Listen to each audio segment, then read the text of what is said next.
sexually harassing Melania. And another so-called feminist bites the dust. On Saturday evening it was reported that NBC has confirmed through a spokesman that the company made a payment to a Chris Matthews staffer after she accused the left-wing media host of sexual harassment.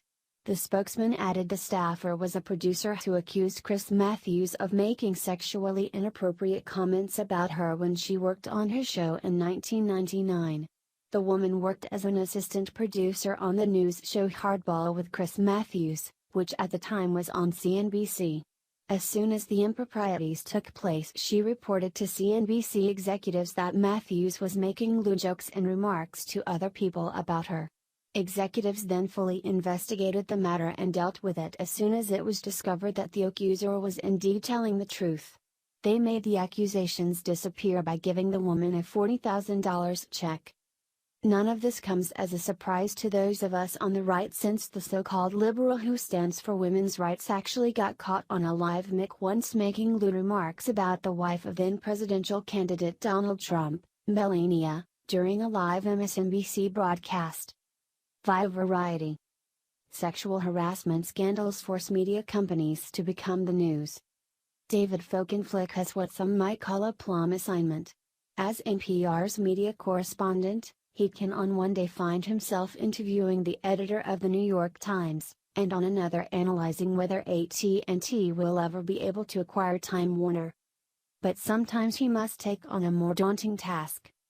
After the Washington Post revealed in October that two women alleged NPR's then senior vice president of news, Michael Oreskes, had sexually harassed them while working at the New York Times, Folkenflik had to turn his reporter's gaze on his own employer. It's not the first time he's had to investigate goings-on at NPR, but this particular story was a tough one to tell. I would say this is complicated, because it involves, among other things, the interactions of people on a human scale, and those people are often folks who are familiar to the audience and to those of us doing the reporting and editing, says Folkenflik. And that's sobering. But the reports are also riveting. The media knows its audience wants to hear more. Between the time allegations first surfaced about movie mogul Harvey Weinstein in early October and November 20, the evening news programs of ABC, NBC and CBS devoted a total of 218 minutes to sexual harassment stories on their weekday nightly newscasts, according to Andrew Tyndall, an industry consultant who monitors the program's coverage. The lion's share of that coverage has gone to news about accusations leveled at Weinstein and Alabama U.S. Senate candidate Roy Moore. Over the same time period, the probe into Russian influence on the U.S. presidential election drew 85 minutes of coverage, the wildfires in California wine country 82 minutes, and the Baptist Church massacre in Texas 67 minutes, Tyndall reports. Covering the spate of harassment scandals that has followed the Weinstein disclosure has forced some media outlets to examine themselves, too. CBS News has placed Charlie Rose, the former co-host of CBS This Morning, under a microscope since disclosures surfaced, again in the Washington Post, about 8 complaints by women alleging Rose harassed them.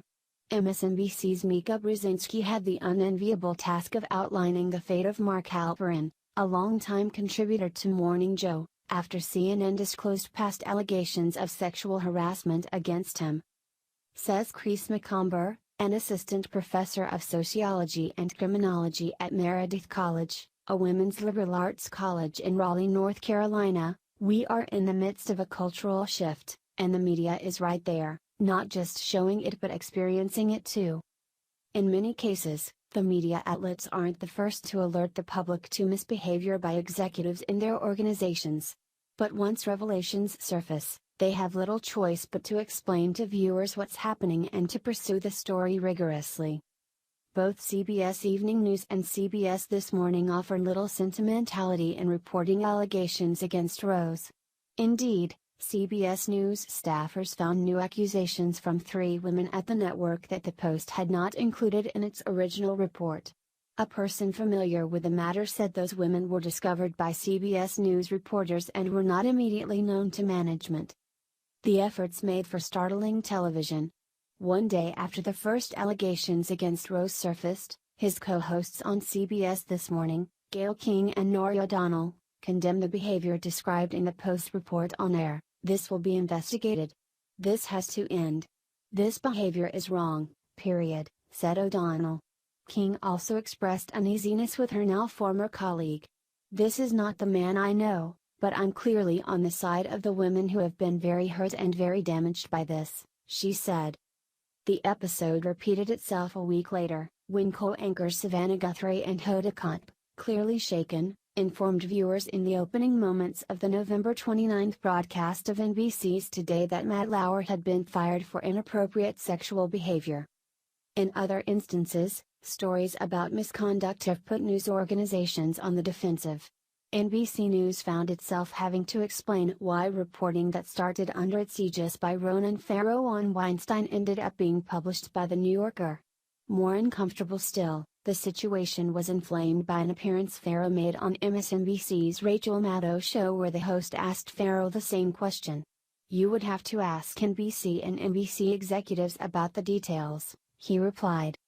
Meanwhile, Megyn Kelly's new morning show on NBC has been among the most active in keeping up with the news on sexual harassment.